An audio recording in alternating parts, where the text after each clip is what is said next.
Ladies and gentlemen, welcome back to the Uncensored CMO. Now, in this episode, we're going to be talking to an incredible founder, Ella Mills, who is the co-founder of Deliciously Ella. She has built an astonishing successful brand over the last few years and recently exited the brand. She is the brand herself. She's created best-selling cookbooks. She's got her own blog. She's even got her own podcast. And she's also created an amazing business of healthy products that have been very, very successful. So I wanted to find out from Ella, how did she go about building the brand and how did she turn that brand into such a successful business? Ella's a wonderful person who tells the most authentic and real stories about her experience. And I know there's a lot in this that you'll absolutely love. So here it is. Welcome to the show, Ella. Thank you so much for having me. It's great to have you. I'm really excited to have this conversation because I love hearing about founders and how they built their businesses and what goes into making the kind of success that you've made of your brand. But maybe for anyone that doesn't know your story, because your journey started in a relatively painful place, I think, for you, didn't it? And yeah, tell us a bit about where it all began. Yeah, of course. And I'm so excited to be here because I think I've talked about my personal story a lot, but not always so much about the building of the brand and the business and our decision making around that. So I'm excited to get into that. But yes, if we fast forward to the very, very beginning, so this is all the way back to 2011, I was a student, I was finishing my second year at university, I was living my best life.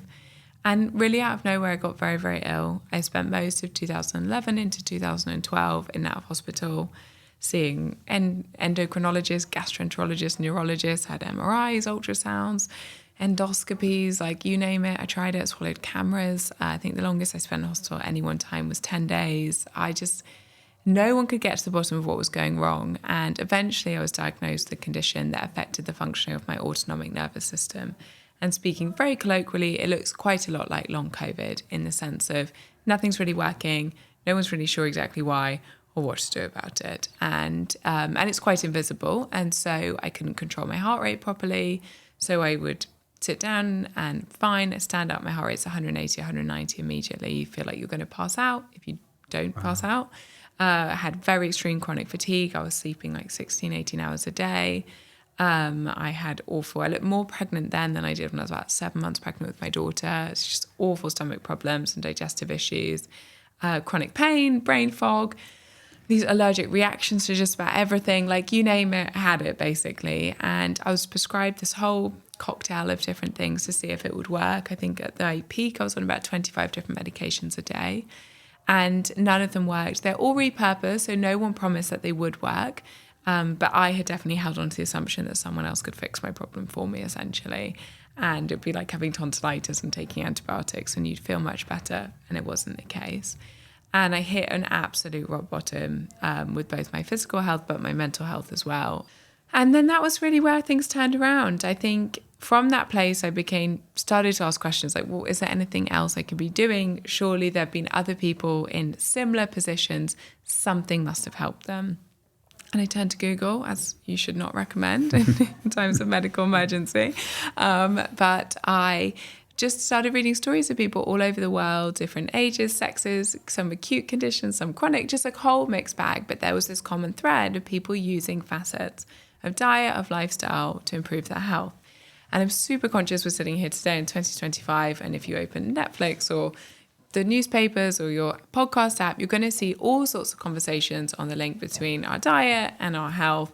It's everywhere. It's such a mainstream conversation. But it was only 13 years ago and no one was talking about it. And it felt very left field, actually, which is very odd when you think about it. If you just be very reductive to say, like, what you put in your body would affect your body. Saying that felt like telling some people the world was flat, which, again, is kind of really shocking when you think about it like that. But I was really inspired, but I couldn't cook. And I didn't like vegetables. Two kind of pretty obvious obstacles. Wow. Yeah. So I'm a very all or nothing person. And if I'm going to do something, I need to commit to it and I have to hold myself accountable and I'll kind of go in 100% and the rest. And so I started a blog. And this was really the moment where blogs had kind of taken off. And my friend said, oh, there's this great site. You can use WordPress. It's really easy. It's free. Why don't you do it as like a diary on there as you try and change the way you eat? So I did, and my maiden name was Woodward, and it's not got a great ring to it, and the aim was to make things delicious, so Deliciously Ella was born, and no one was really ever meant to read it, which is really ironic when we sit here today. That is very ironic, isn't it? However many hundreds of millions later. It's so odd. And I think that's the thing that always kind of gets me. Yeah. It was this time last year, we hit the mark of selling 100 million products. And I just remember being like, this was meant to be wild, something that only my mum ever saw. Yeah. Do you think that's weirdly part of the success, that you entered it not knowing how it was going to? I think so. out? I really, really do. I think it's because we built a brand before we built a business, and we built this brand with no kind of financial motivations, with this kind of real purity that is quite hard to do when you see a gap in the market. You know, this was like a really passionate, personal, quite evangelical, I want to help change the world and I want to help as many people as possible. And changing my diet did completely change my health. It took about 2 years. It wasn't quick, but I got my life back. And I started thinking, wait a second, it's so easy to cook like this. Why aren't more of us doing it? I want to make it more accessible. And as I said, I became quite like passionate, maybe evangelical, about kind of spreading the word of lentils and carrots. And I think that did. I think it gave it this authenticity and this credibility that you can't pay for. Yeah. I mean, you're saying, you sort of say casually, I did it without realising anyone was going to read or listen. At what point did you realise suddenly, actually, this has become something? And what happened there? There were a couple of different points. So I was really embarrassed when I was doing this. I really lacked a lot of confidence growing up. And then this illness had kind of taken probably relatively low self-esteem and made it fully rock bottom. And I'd also shown no interest in cooking growing up. I was a spectacularly average child. And I don't say that to be self-deprecating. I just I'd never been this like concerning failure that my parents were like, oh, what do we do with Ella? But I'd never excelled in anything I'd ever done, like academic, sport, like whatever it was. I was just so bang average. And I just therefore didn't have this, my friends weren't doing things like this. It was a bit different. And I think I was a bit embarrassed. I did tell one person, I'm going to write a cooking blog, and then being like, why would anyone ever read that? Like, you don't cook, you don't write. This is so random. So I was quite kind of sheepish about it. And I said, okay, well, if if I got 10,000 hits organically, then I'll show my friends and family and I'll tell them what I'm doing. And I did. 3 months later, the site had 10,000 hits, and there was this map on the back end of WordPress, and it would show, light up all the different countries. And there was something like 25 different countries that people were reading it in, and people had started writing in saying, I'm really enjoying the recipes, I relate to your story.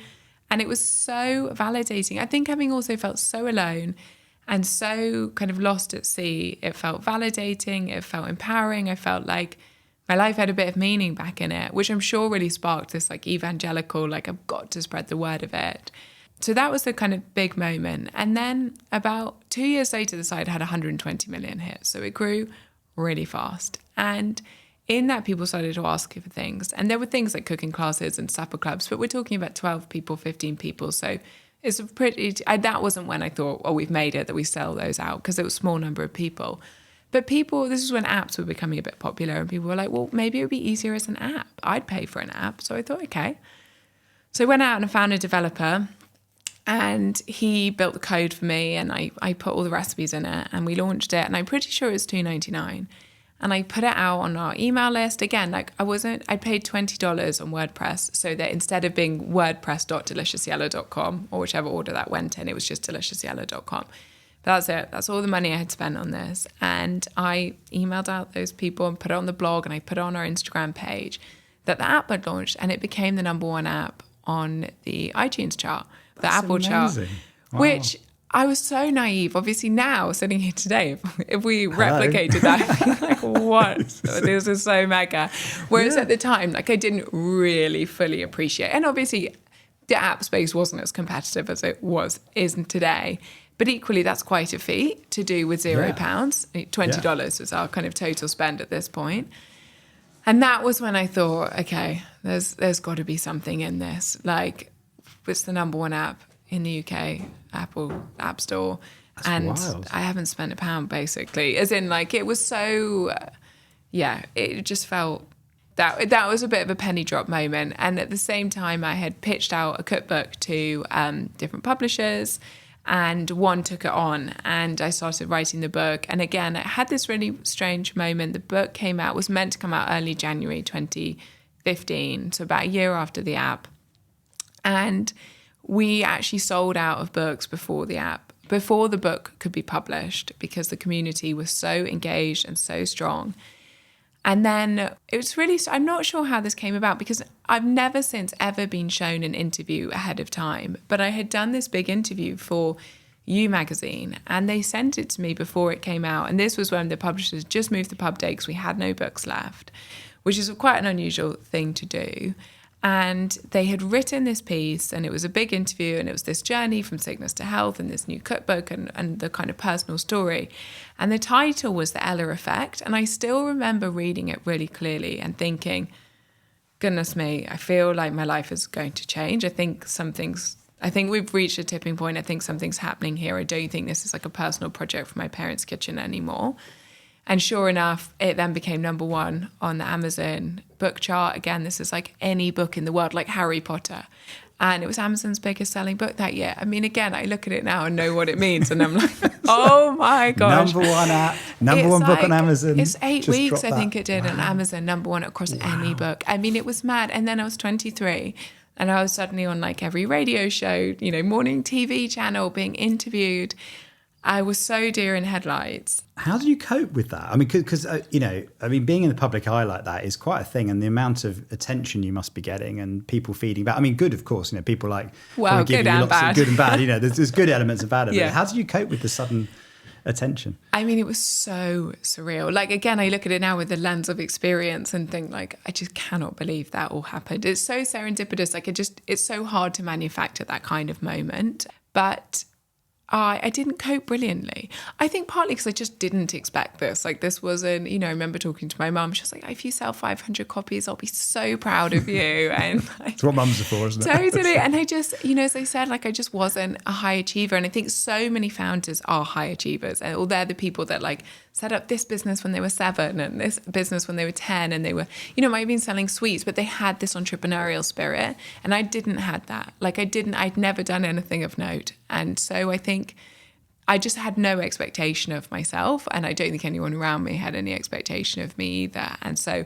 it just felt surreal on every single level. And also, as I said, like when I started cooking this way, it was so kind of left field. The idea that also you could take this and it be so kind of central to mainstream culture and media and landscape felt really odd as well. And I wish I'd enjoyed it more, and I wish I'd felt more proud of it, because at the time I just felt so overwhelmed, so cripplingly anxious, because it's that strange thing where like, gosh, by no means like am I saying like I was so famous, but you were very relevant and kind of current at that time.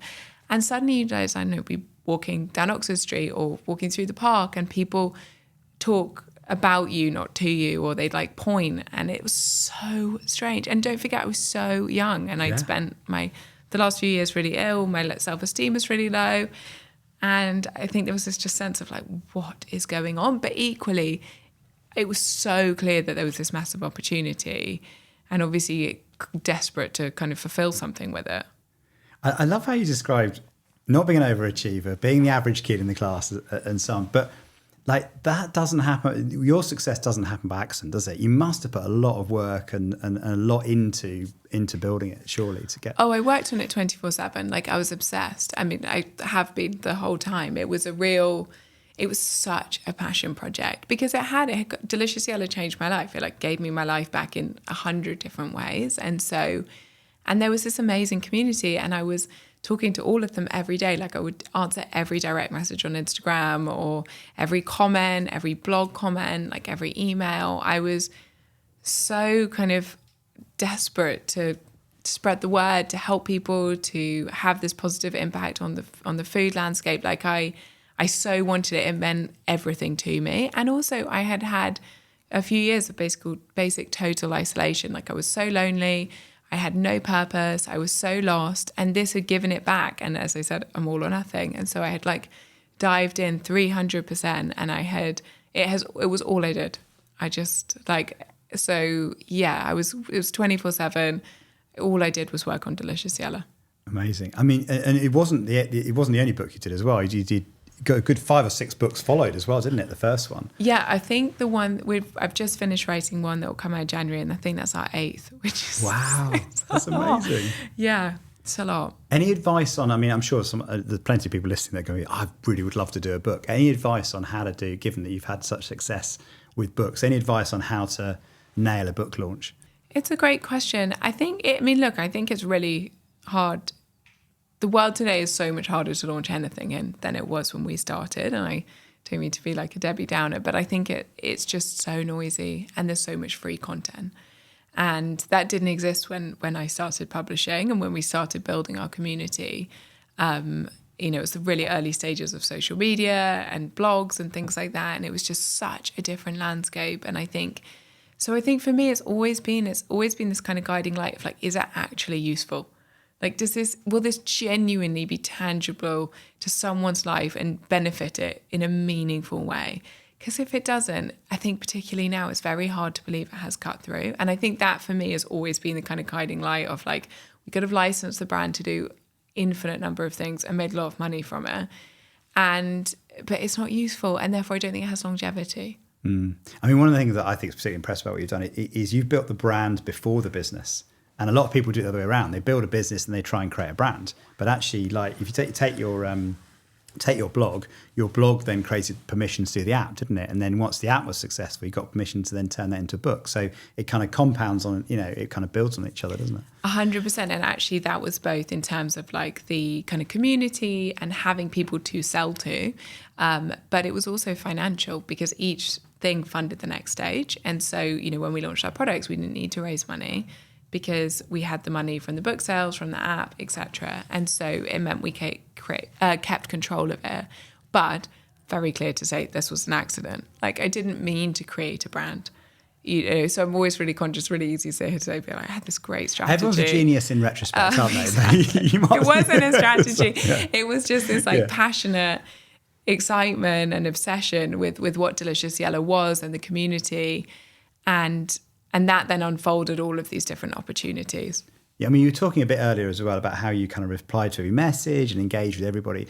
How have you managed to scale that? Because onto your 8th book and you got a podcast as well. There's lots in the kind of media mix. How do you manage the scaling up of it all? Yeah, I mean, I think we kind of haven't to an extent, as in I don't think that's replicable as you get bigger. And I think I really struggled with that because I felt this such deep personal responsibility to every single member of our community. And then it was actually my first daughter was born in 2019, that summer. And that was the summer where I had to kind of have quite a hard look at myself of like, this is not sustainable. Like I remember being up at 2:00 in the morning or whatever it was, breastfeeding her, trying to reply to this like influx of direct messages and talking to Sarah in York about whether she could swap cashews for peanuts in this recipe. And my husband just being like, you have to stop. Like, it's not sustainable. And it really, really wasn't. And, I think you look at people often from the outside and you obviously just don't get the full picture. And I think it's really important to say, like, and I built the business very much with my husband as well. Like we have had no life, like none or whatsoever. We've got our children, we've got 2 children who are nearly 5 and nearly 6 now. And they get a lot of our time, a huge amount of it, and work gets the rest. And there's no way to dedicate yourself to building a business and believe you can also do an infinite number of other things. But when the girls were born, I'd given 100% of myself to work, and obviously that wasn't sustainable having 2 small children, and that had to shift. And I found that really, really, really hard. I can imagine. Looking back, anything you do differently, or any advice on someone else? Because it's life changing, isn't it? When you have kids, and suddenly they are everything, aren't they? Totally, and they need so much of you. The world never goes back, does it? It's exactly. Yeah. And I don't know what the advice almost I'd give myself in retrospect was. I think, because really it was to let go a bit, but then I think that's what built so much of the meaning in the company, and I hope kind of gives it that little bit of magic and difference that lasts indefinitely.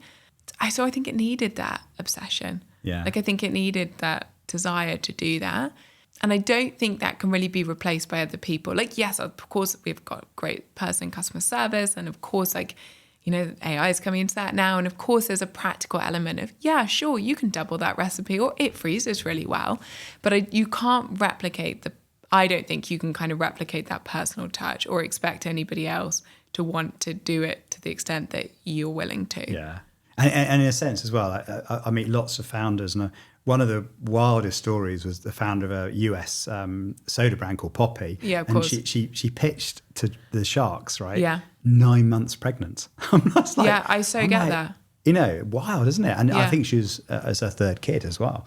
I'm just like, that is insane, Yeah. But I mean, I went back to work, and I do not say this proudly at all. Yeah. I say this like, I think it's reflective of the kind of insanity that takes you over as you're building a business. Like, I went back to work when Sky, my elder daughter, was 4 weeks old. Like, that's mad. That's a mad, mad thing to do. But I kind of felt, I mean, there's parts of it that you have to do. Like, we're just not a big enough company, have investors, like, no one else can do parts of your job. Like, you've built so much, you kind of have to go back. But then there's bits of it that I'm like, I don't think I had to do all of those other things that I put pressure on myself to do because I felt this responsibility. Yeah, I bet. What's it been like running a business with your husband as well? That's an unusual dynamic. How's that been? Look, it's not for everyone. I think the number one thing to say is you've got to be fundamentally both completely the same and ultimate opposites, which is quite an unusual thing to be, which is what we are, which is like on the surface, we have the exact same kind of values, belief, vision, purpose, and work. As I said, like, it is our life and we've loved that. But equally, when it comes to what our day jobs are, we couldn't be more different if we tried. And we met just after my book had come out, about a month after it had come out, and I was kind of inundated with opportunities of things I could do with Delicious Ciela, particularly licensing it for things. And I didn't want to do any of that. Like, I wanted the kind of integrity of the company to always remain.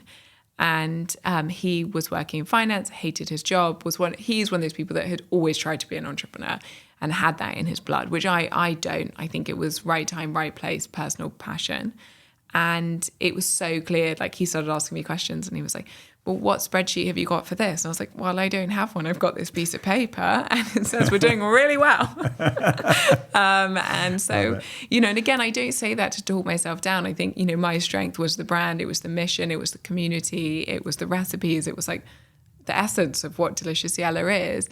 But you don't succeed having a great brand in the long run if you don't have a great business behind it. And that was so where he sat, and he loves business and he loves building business. And so it was such an obvious partnership ultimately of how I wanted this to reach as many people as possible. He was desperate to kind of build a business and get out of the day job.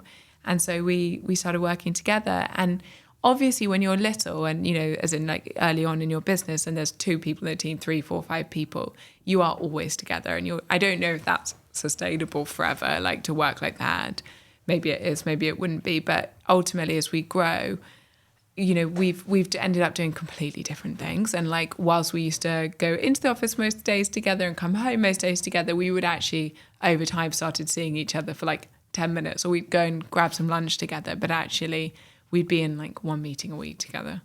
So it's not like literally you're spending every hour together. No, we were when we started the first few years. And that was amazing because it was such a kind of shared responsibility and excitement. And it's just like pure adrenaline, I think, getting you through that. But I don't know if that's completely sustainable. And as we've grown, and I think you need to have autonomy, don't you? And I think ultimately you get autonomy by having different remits and having different strengths. And I think it also is that sense of, divide and conquer. Like, you can do more because you're both, and you trust each other implicitly to go and do what your job is.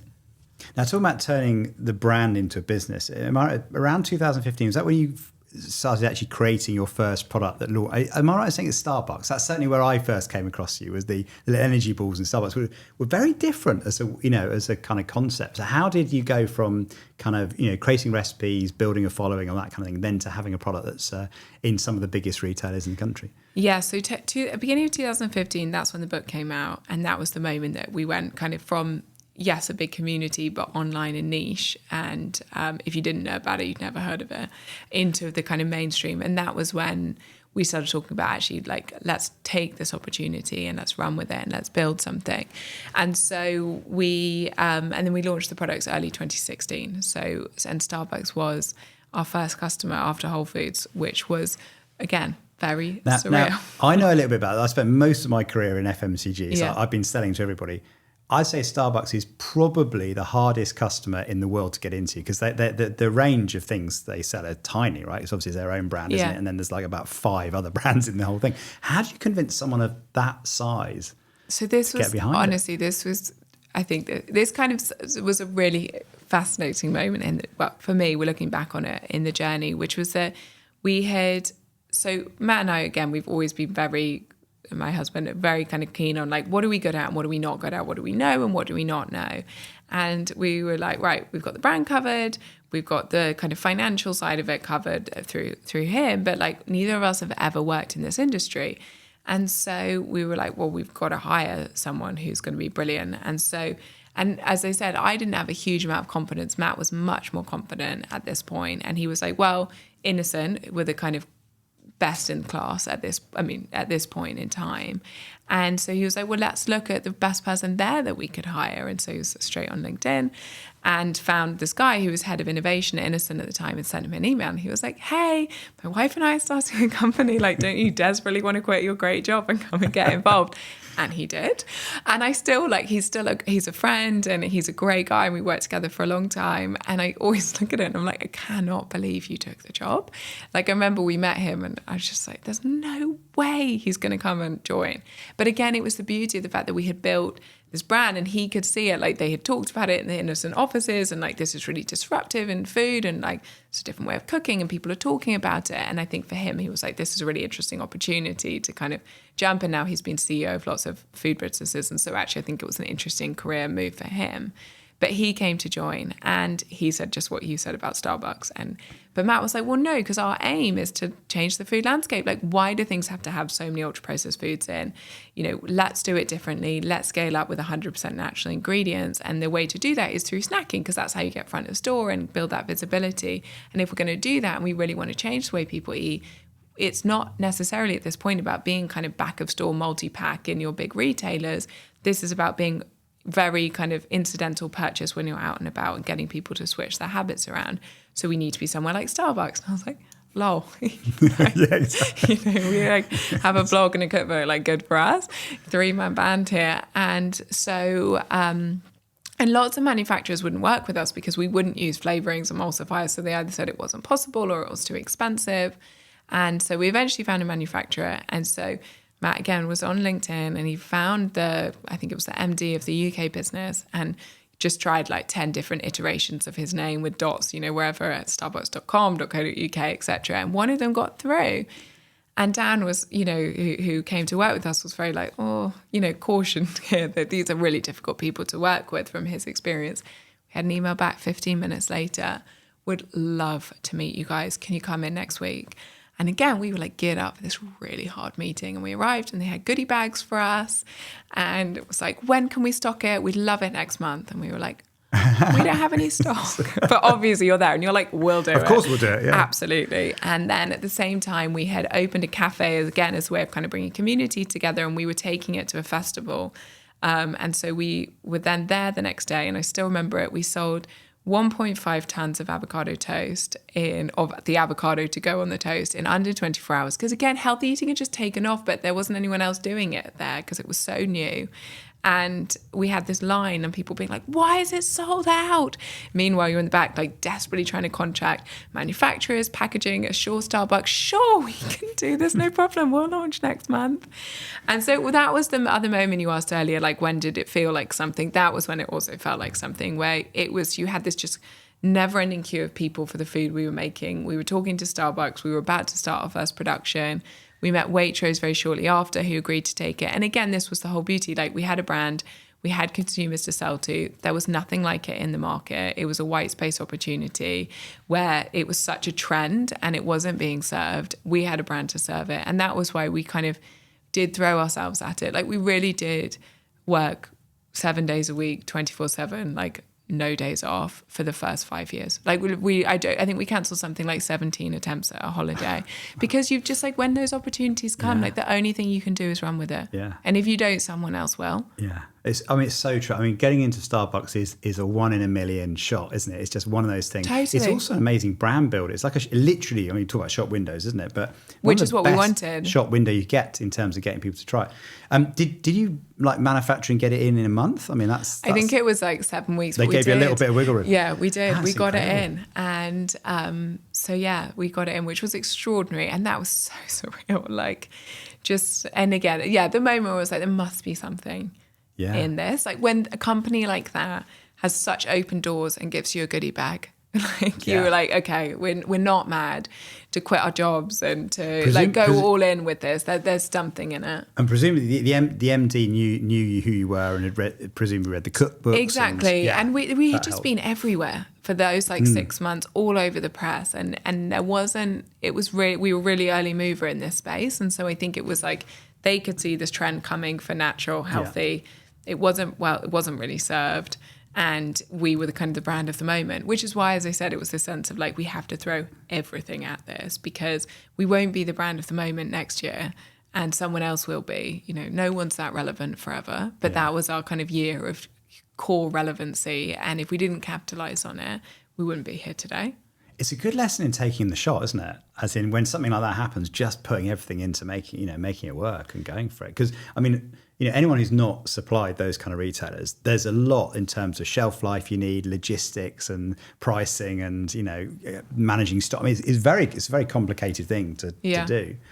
Managing your supply chain, it's not easy to make natural ingredients in the way you're trying to do as well. No. What are the challenges you had to overcome to actually get it on the shelf? The biggest challenge was just that most people wouldn't make it for us because everyone was like, well, we're not going to do it without flavorings. I mean, the energy ball, for example, like the core product was was Graze, and they had like 20 to 25 different ingredients. And then we were like, we're going to make it with 4, 5, 6 ingredients.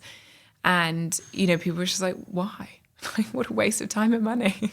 Like we can make it so much more efficiently by adding these ingredients. And again, this like evangelical, passionate, like, no, the integrity of the brand. I don't care that most consumers don't care. I don't care that they'll never read the back of packet. Like, we are doing it differently. We are building a genuinely 100% natural brand, and we will never compromise on that. And we've kind of stayed so true to that, which I'm so proud of. And obviously today, the landscape is so different. I mean, there was a stat very recently showing almost 14 million consumers in the UK are trying to move away from ultra-processed foods. Like, now I think we're so lucky. We've spent a decade learning how to scale up natural products. We know how to make them without flavorings, without emulsifiers, without stabilizers. Most companies don't. As you said, it's more expensive. We've kind of got all those structures right. Now consumers want it, and now we can just fly, which is really, really exciting. But to start with, it was a huge amount of pushback of like, what is the point? I can imagine. Your Innocent hire is quite inspired, actually, because it feels very similar to what Innocent did in soft drinks, which is my background, where everything is preserved and long shelf life, that kind of thing. And Innocent went into, no, it's got to be fresh, it's got to be nothing but the fruits, and it's going to run out in 6 days. Exactly. Whereas in the supply chain in soft drinks, it's usually 9 months or 12 months. So it's a completely different game you get yourself into. Yeah, no, they were the kind of like absolute like heroes of the day when we were starting. And exactly that, we looked at them and felt like they had been so disruptive and so different. So you started with the energy ball, right? And now you've got a whole portfolio of cereals and energy bars. So how do you decide where to go from that initial incredible success that you had day one? How did it build from there? It was a mixture. It was either recipes that our community absolutely loved, or it was things like, for example, our oat bars, which are now our most popular range. That actually came about from a request from Tesco's, who wanted us to make them. So that was the following year, that was 2017, and they wanted us to make them for them.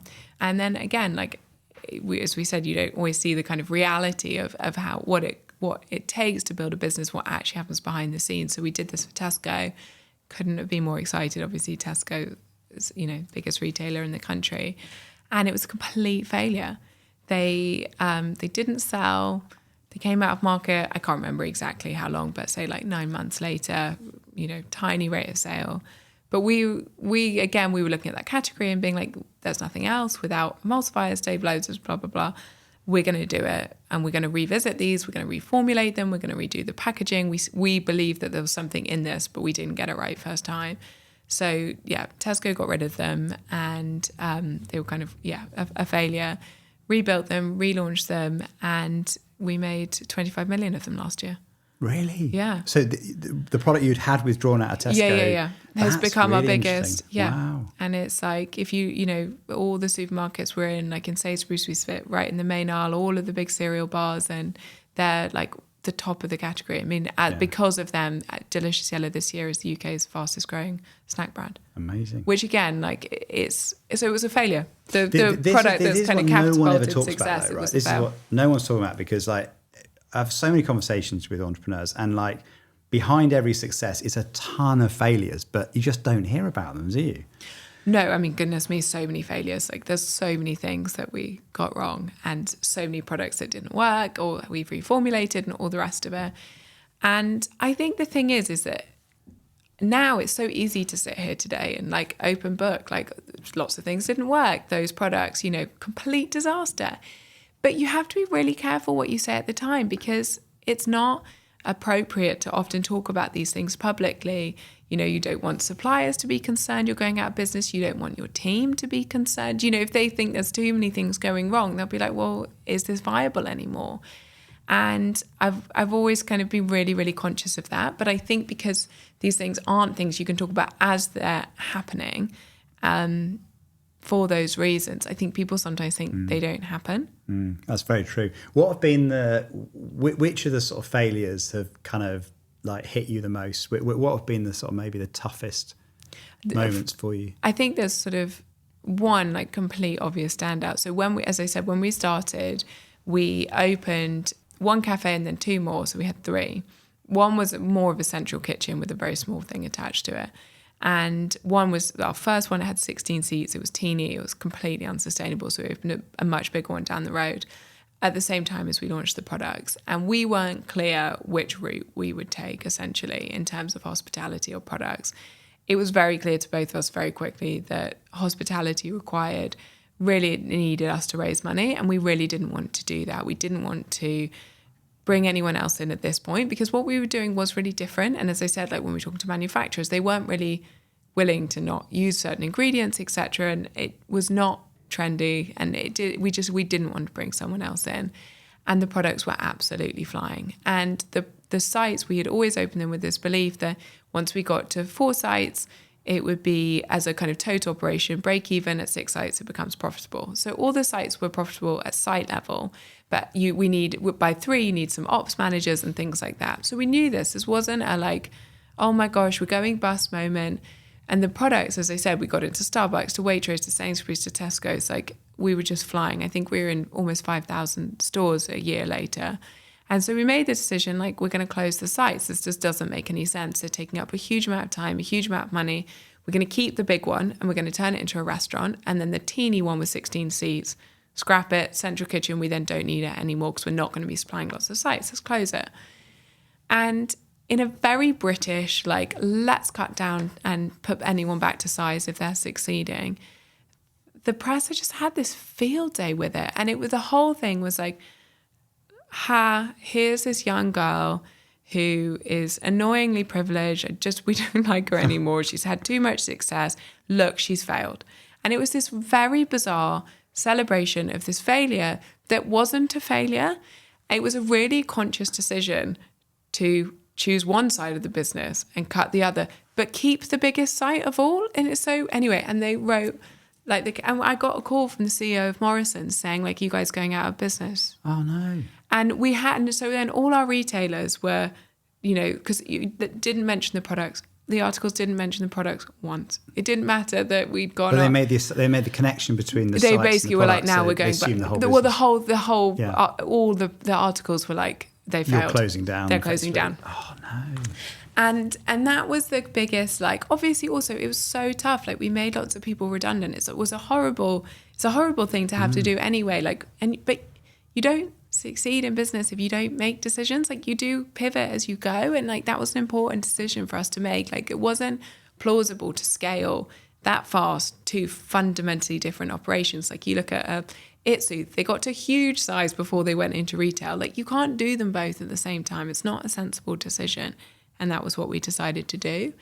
And so, yeah, that was really difficult because there was this huge pleasure it felt like people were taking in a failure that wasn't really a failure.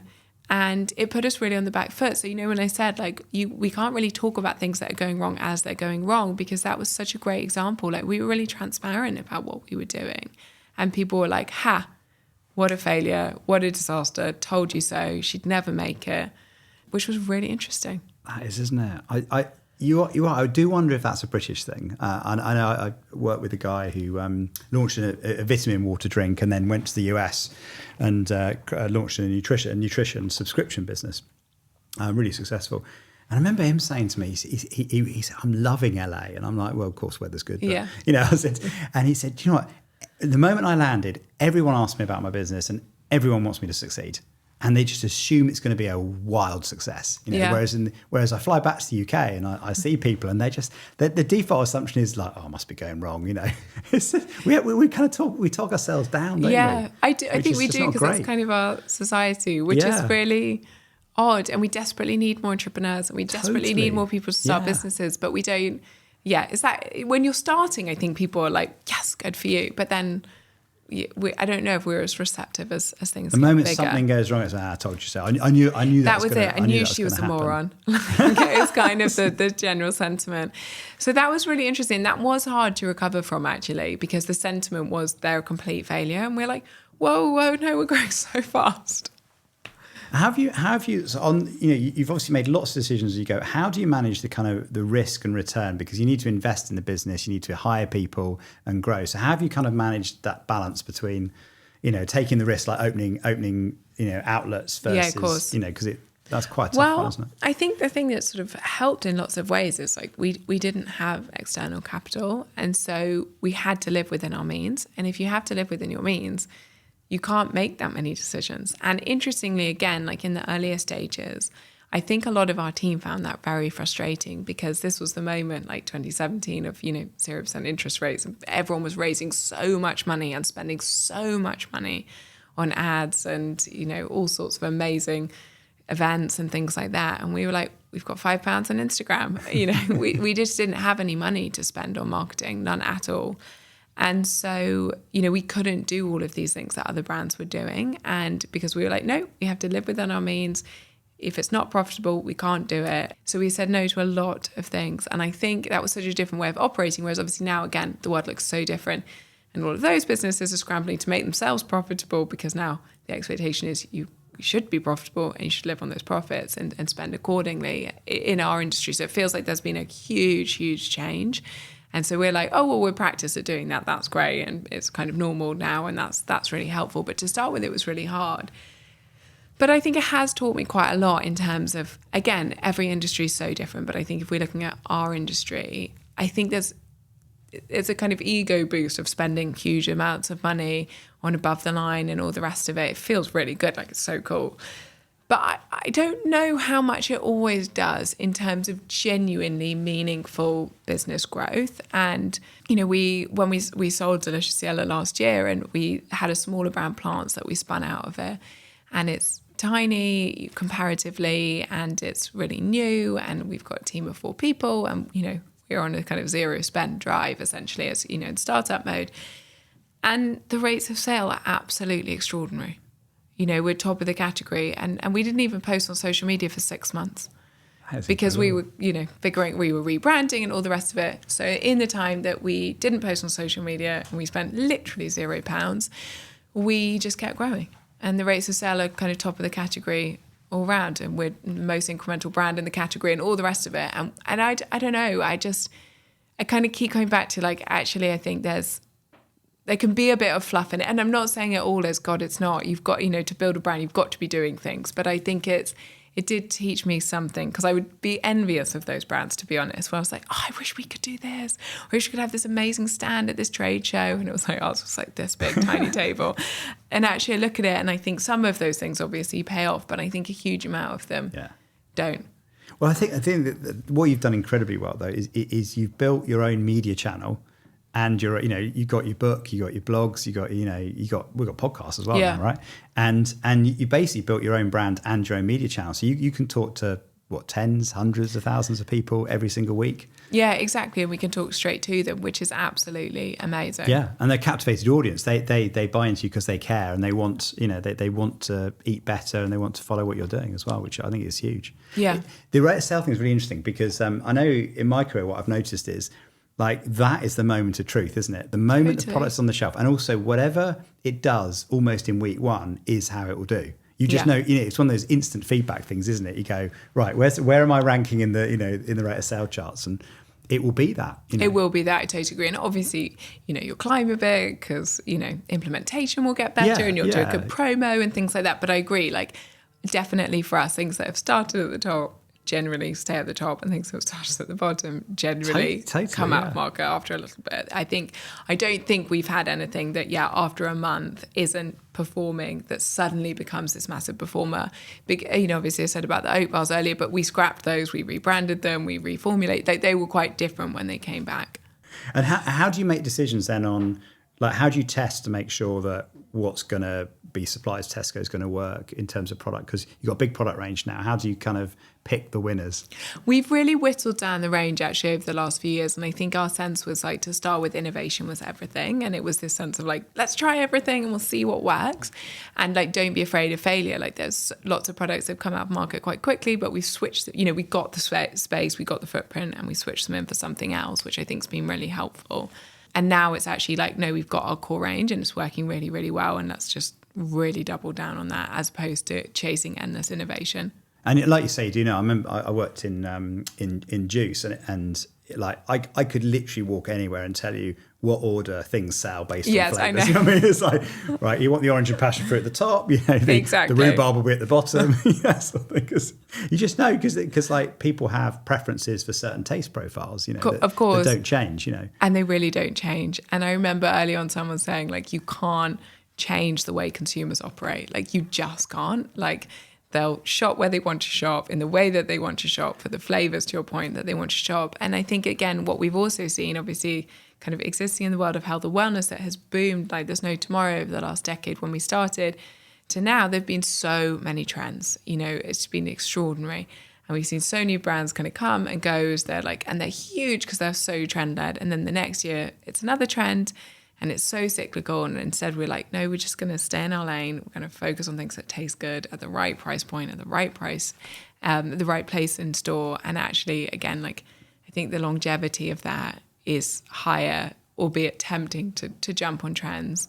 We've seen it in our space in the kind of meat mimic category. It's everything. And now it's nothing. Yeah. I think it's Jeff Bezos that said this, tell me what won't change in the future and I'll build a business on that. Yeah. Because you're right, you got to balance kind of, as you've innovated with kind of plant-based food, but also making sure you deliver what people want. Totally. And like our best flavours, apple and raisin and peanut butter. Yeah. Yes, we've done it a little bit differently in the sense of like the formulation with the ingredients that we use versus the convention, as we said, without using ultra processed foods. But the flavour profile is the flavour profile that people like and are comfortable with. And when we've got funkier flavours, they just can't beat apple and raisin. Yeah, totally agree. It's funny actually in my day job at System where we had this phrase called 80% familiar, 20% new. Yeah. And we've actually measured I think it's something like 60,000 different bits of innovation. And we've measured how people respond emotionally to them. And the optimum mix is you want to do about 80% happiness and about 20% surprise. So it's good to have a bit of surprise, as in, oh, this is plant-based, I didn't realise.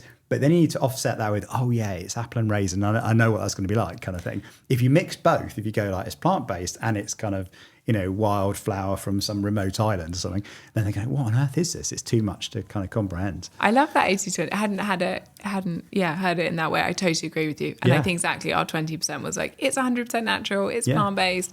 That's novel, that's different. That's your 20%, right? And then the rest you just go, and I know what I'm getting with granola. Exactly. Yeah, it's an oat bar. I don't think, as we said, we've done all sorts of innovations, all sorts of funky things, but our oat bars are our best sellers, followed by our granola. Totally. In fact, I've met some tech people and they were saying the equivalent phrase in tech is called MIA, which is most advanced yet acceptable. Yeah. And most tech does most advanced. Yeah. And they don't do the yet acceptable kind of thing. Is that actually, as most of us who are not kind of massively into tech, we just need something that's a little bit different to what we have today. But if you make too big a jump, then people just, and that's why you have so many brands, I think, that are too early, we say before their time, because they're just too ahead of that curve. Totally. And look, I think, a huge amount of success is right time, right place. And we were right time, right place. And we threw everything at it. Yeah. And I think there's so much in that, be it like being the right place for social media's early days and the blog's early days. It wasn't equally, no one else was really sharing these sorts of recipes. So we had such a first mover advantage.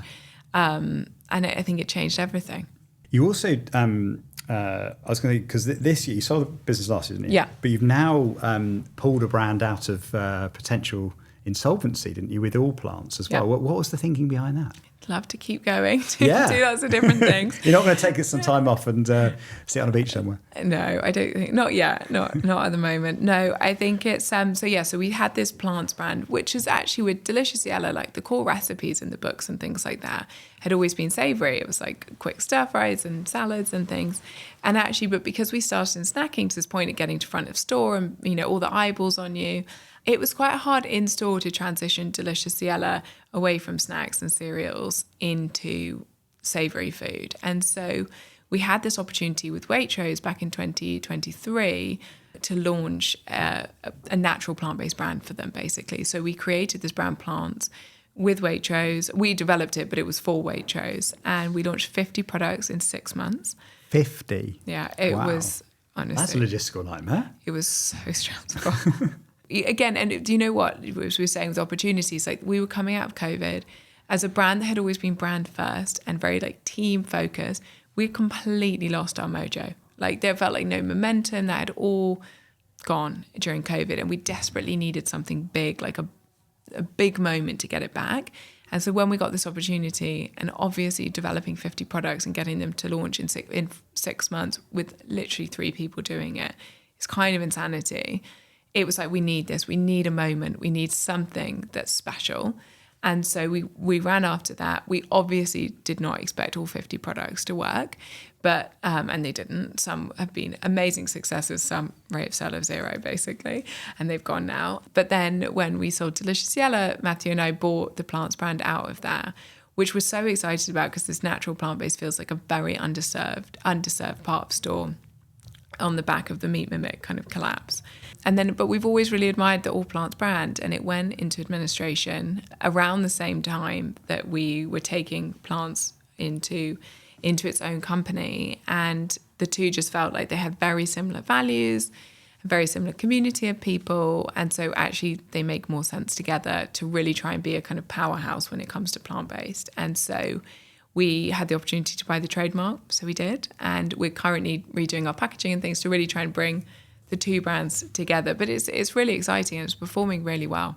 Well, what is because plant-based has gone through a bit of a, meat Journey. replacement. a bit wild, isn't it? Like it's the biggest thing, and it's not. Some of the businesses are, kind of like valued like .com businesses, and it's just been a wild journey, isn't it? I mean, where's the kind of market at, and what do you think is going to happen next? And that's been so interesting for us to watch. We were saying a minute ago about not jumping on trends. Obviously, we're a plant-based company, and everyone was like, well, this is what's cool right now. Like, why aren't you making meat mimics? Yeah. We're like, because that's the antithesis of what we're about. Like, we're natural plant-based. This is about more almonds, more carrots, more lentils. This is not about mimics. It's not who we are. We're not going to do it. But I felt like we were in the industry very uncool at that point, very irrelevant. And that was quite challenging. And, the temptation to jump on these things is there because it's an obvious opportunity, but it would have been so against our brand standards, again, for longevity. It's just not the right thing to do. And I think we always felt this would come around because ultimately it's still ultra-processed food. And so for the vast majority of people who just want to eat more veg and, vaguely flexitarian, if you're going to have a meat-free meal, you probably want it to be like aubergine and carrots, not a mimic, because it's not as healthy, it doesn't necessarily taste as good. Anyway, and so yeah, it's been a complete boom or bust. The category is in horrendous decline, and it's so fragmented. You've got so many tiny brands selling very, very random things. You've got 7 different plant-based bacons or whatever it is, and it's just the category needs such a huge overhaul, which all the big retailers are now doing, which is really interesting to talk to them about and be a part of. But there's such an obvious opportunity for those people who just want simple, natural, plant-based food. And that's not really being served, which is obviously what we want to do with plants and all plants. Yeah. I mean, that's something I love about the books you've written as well, is how you focus on making it easy as well. I think that in all this innovation, people forget that the best chance you got is to make it easy for people to be healthy, right? 100%. And that's something that I think you've absolutely nailed in kind of, because it's eating healthy can be hard. I mean, like, so hard. And I did the Zoe thing. I mean, man, I was like, it's hard yards just to do the research and think about it and plan and get the ingredients, and it's really hard. For sure. And people are so busy and generally quite overwhelmed. Yeah. And so I think I've always taken the approach, and it was honestly the foundations of Delicious Yellow, which is like, for anything to be sustainable, it has to be enjoyable. And I think enjoyable is two-pronged. It tastes good, obviously, when you're talking about food, but also has to be achievable. Like, it has to fit in your life. And I think, the average person in the UK does 126 fad diets in their lifetime. Really? It's quite something, isn't that. it? Yeah. Wow. And, Jeez. I'm on about 6. You've got a way to go. That's insane. It's mad, isn't it? That is mad. And, it's because they don't last. Like, you're gung-ho for a week and then life gets in the way and you're like, this is not sustainable. I cannot keep this up. Which is, again, it's like, if it doesn't taste good, if it's not easy, everyone's going to give up on it really quickly. And again, I think obviously we've got decades to go, and the business isn't that old, but 10 plus years in, I think I would say that's the ultimate testament to the brand. It's like, it just tastes good, and you understand what it is. And I think that people can sway into all sorts of other things, but they always come back.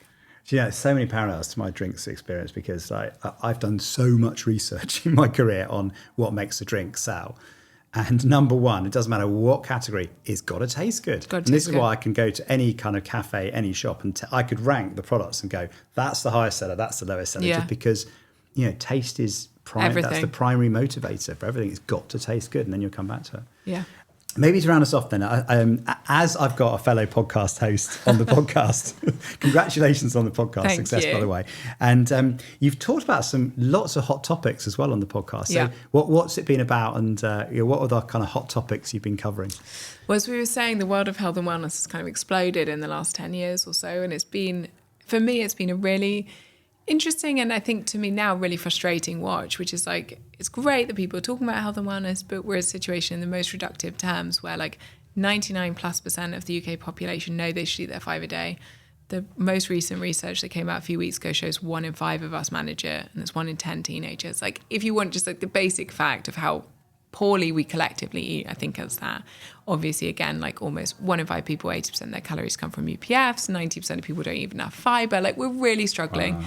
And the NHS is kind of collapsing under the weight of it all. So I think for me, I feel this never-ending sense of passion to really try and make a difference in it. But I find it so ironic that the world of wellness is so enormous, in $1 trillion industry, and we're being sold every powder and gadget and gizmo under the sun. And people are so tempted by all of these quick fixes, and yet nothing's clearly working. This gulf between the conversation that's happening, all sorts of fancy things that are being sold, and our day-to-day habits is so far removed from one another. It feels very ironic, to be honest. And I think for me, the podcast, and I do it with a friend of mine, Rhiannon Lambert, who's a brilliant nutritionist, is like, what's going on in the news, whether it's the Ozempic, whether it's the new government plans on obesity, trends, cortisol, whatever it is, and try and break them down for people. Like, what's actually going on here? What's this study actually about? What's relevant to your life? And what can we park? Yeah. There's a lot of parking. I bet there is. I mean, that's the thing I find really difficult is like, there's so much fact and fiction out there. And it's just like navigating through this particular diet. Oh, it's all about this. And then it's suddenly about that. And then what you thought yesterday is no longer true. And it's like, it's really, really hard to navigate. Well, almost 98% of the information, nutritional information on social media, again, this is relatively recent information, is either misleading or wrong. Really? And goes 98. Against the British public health guidelines. And I think lots of it's misleading versus kind of fundamentally wrong, but it's the world of social media that we live in now. Because of the algorithm changes that TikTok kind of ushered in, it's all clickbait. Yeah. Everything's clickbait and everything's virality. And nuance doesn't have virality. Eat a few more vegetables, but don't worry if you eat a Mars bar, it doesn't have virality. And so the problem is that gets lost. And as a result, because it's such an important kind of financial stream for so many people, it has to be like, this are the 3 things that will kill you this week. And that doesn't help anybody eat better. but it does create virality. And so I think that's the problem, is so much information has become conflicting, dogmatic, extreme, because that's what creates clickbait, and that's what therefore succeeds on social media. And nuance doesn't really do that, which is a shame. It is a massive shame. And look, that's also why podcasts are so cool, right? Because people will sit and listen for 45 minutes to an hour and really understand the nuance. And exactly. I think, the success of podcasts in the last few years, I think has hopefully provided a channel by which that nuance can live. Yeah. Well, listen, congratulations. I love hearing your story. It's just absolutely delightful to hear. And Thank you. Congratulations on all the success and on what's coming next as well. I watch with interest to see how it all does. Oh, thanks for having me. Thank you very much for listening or watching Uncensored CMO. I hope you enjoyed that. If you did, please do hit the subscribe button wherever you get your podcast. If you're watching, hit subscribe there as well. I'd also love to get a review. Reviews make a big difference on other people discovering the show. So please do leave a review wherever you get your podcast. If you want to contact me, you can do. I'm over on X @UncensoredCMO or on LinkedIn, where I'm under my own name, John Evans. Thanks for listening and watching. I'll see you next time.